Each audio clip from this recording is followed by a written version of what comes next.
अस्सलामु अलैकुम वरहमतुल्लाहि वबरकातुह। दोस्तों, बाज़ लोगों को आपने देखा होगा जो अपने पीरों के, वालिदैन के या जो अपने बुज़ुर्ग होते हैं उनके हाथ चूमते हैं, पैर चूमते हैं।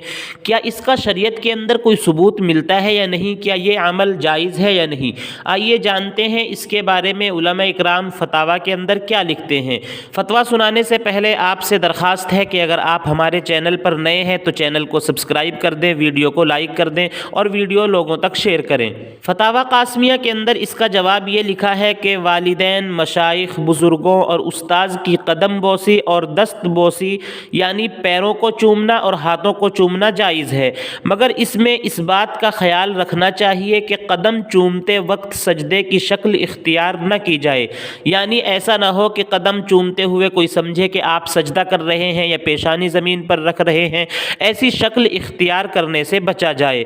अगर आप सिर्फ हाथ चूमते हैं या पैर सिर्फ होठ उस पर लगाते हैं, चूमते हैं, तो इसको उलमा इकराम ने लिखा है इसके अंदर कोई हरज नहीं है, आप चूम सकते हैं, जायज़ है।